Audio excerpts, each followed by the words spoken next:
one hand, it makes sense. You have to hype up your league's championship final. On the other hand, no need to get carried away. Good morning to you. Good Thursday morning. I'm Dejan Kovacevic of DK Pittsburgh Sports, and this is Daily Shot of Penguins. It comes your way bright and early every weekday if you're into football and or baseball. I also offer daily shots of Steelers and Pirates in the same place that you found this. Game 1 of the Stanley Cup final is Saturday night in Sunrise, Florida, between, of course, the Panthers and the Oilers. The Oilers, being a Canadian team, no televisions north of the border count toward anybody's American ratings, of course. So you could have, theoretically, everyone in northern Alberta tuned in.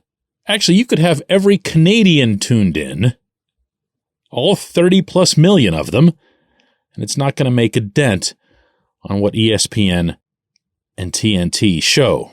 So it's incumbent on all concerned to, create some drama here, pump things up a little bit, NBA style, So there's been, to an extent, from American media, but really, honestly, mostly from Canadian media, this push to have a discussion as to whether Connor-McDavid can become the greatest player of all time, the GOAT, as the cool kids say, if he wins this series.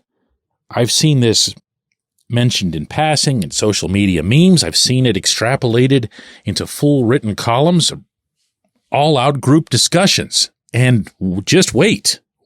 Once this thing gets going, especially if Edmonton gets off to a good start, that's going to be one of the main focal points, if not the main focal point. McDavid's never made one of these things before, never made it to a final.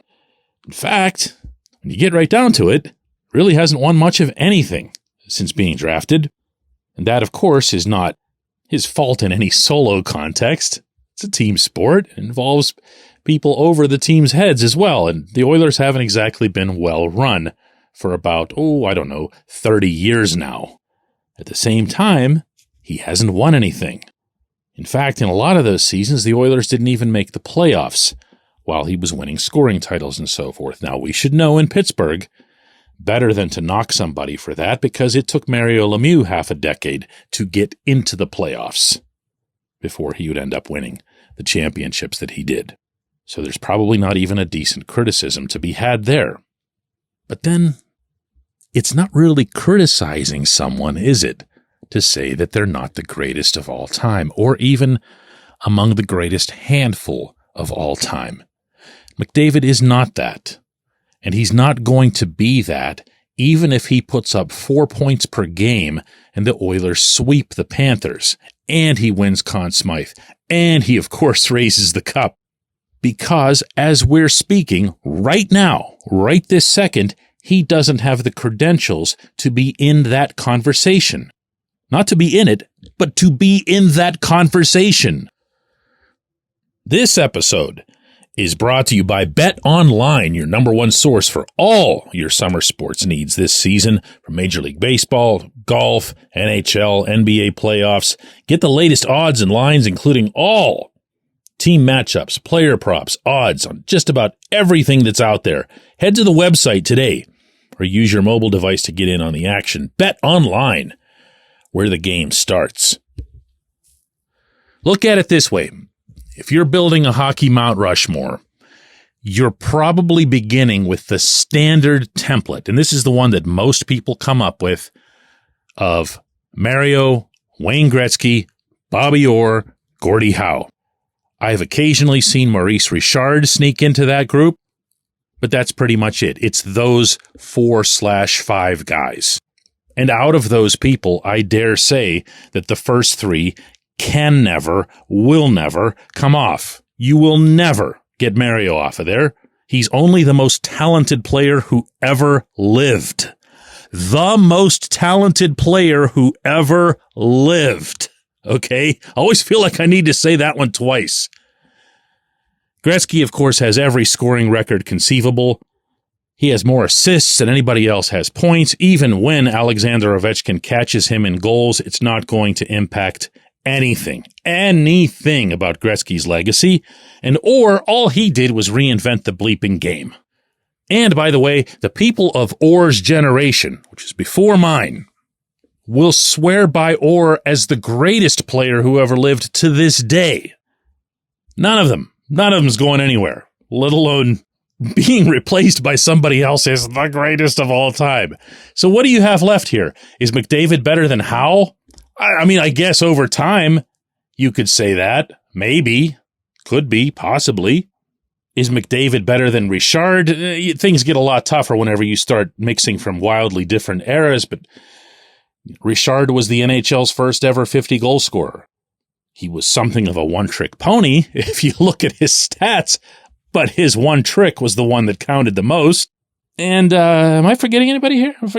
Oh, yeah, that guy. Hey, listen, as long as all of these debates for the past 40 years have been Pittsburgh versus Edmonton something, let's not forget that there's a kid from Nova Scotia who's put up a ton of points and done a ton of winning. In fact, if you look over Sidney Crosby's resume from his own GOAT standpoint, the thing that jumps out at you, and maybe we just take it for granted around here, is both the quantity and the quality of his list of achievements. It is mind-boggling what he has done in hockey. Beginning back in his teenage years when he won World Junior Gold with Canada, and then continuing into the NHL. I'm going to read you the entire list here because, again, I don't know that we've absorbed enough of this. Sid has won 3 Stanley Cups. You know that. Twice he's been the Conn Smythe Trophy winner as the playoff MVP. He has won 2 Olympic gold medals for Canada. I covered both of those in Vancouver and then in Sochi. And oh, by the way, he scored the golden goal in the one in Vancouver. He's won a World Cup of Hockey, that of course being the tournament that was kind of sandwiched in there. Same caliber, same level. Sid in Canada won that. And oh, also, by the way, Sid was the tournament's leading scorer and MVP. He's won a World Championship, meaning the IIHF tournament that happens each year. Gold medal, leading scorer. Hart Trophy as the NHL's most valuable player, twice.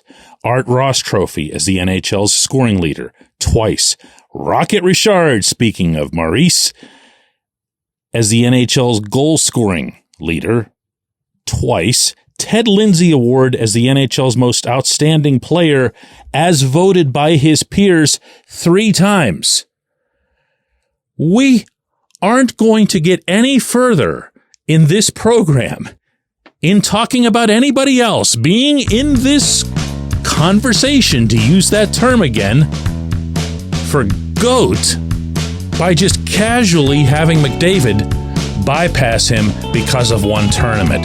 Are we done with this one now? Okay, good. When we come back, J1Q, man.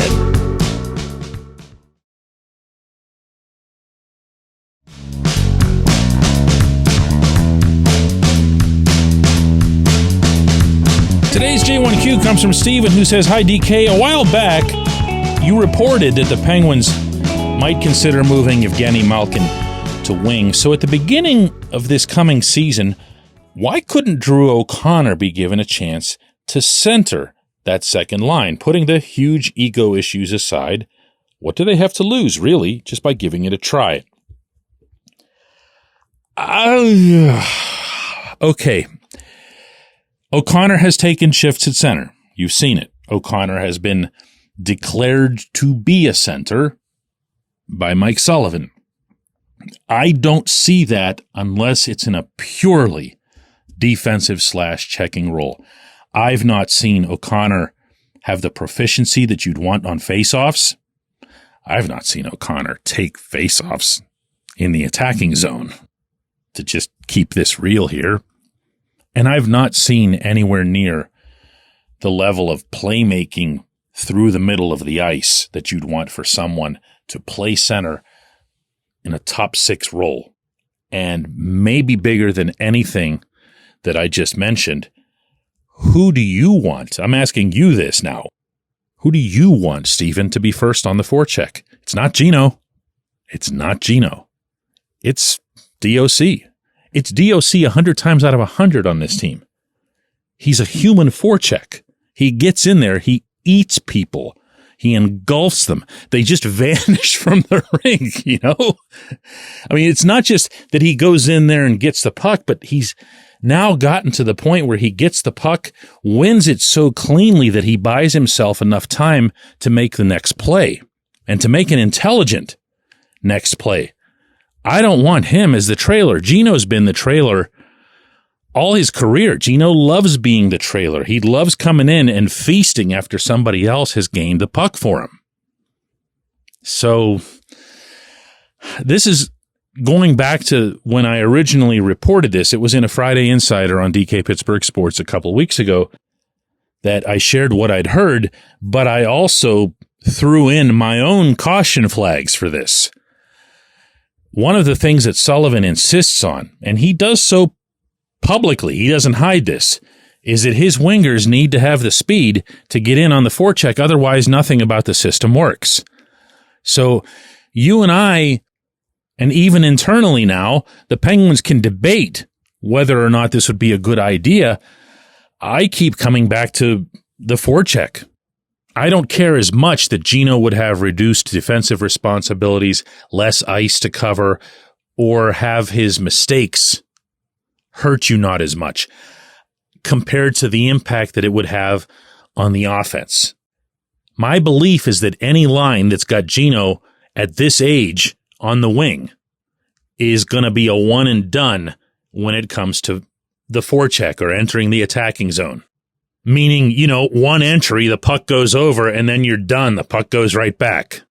So if I were forced right now at gunpoint to, you know, coach a game with the current roster, the current active roster of the Penguins, and someone said you have to have Gino on the wing. All right, so I put Gino on the left side. You know who my center is? And I just mean right now, not in an ideal setting, but right now, it'd be Lars Eller. Because Lars would still come back and do the dirty work and everything else here, and maybe you could finagle your way through the neutral zone as opposed to dumping the puck in and not being able to get it. I appreciate the question. I appreciate everybody listening to Daily Shot of Penguins, and we're going to do another one of these tomorrow.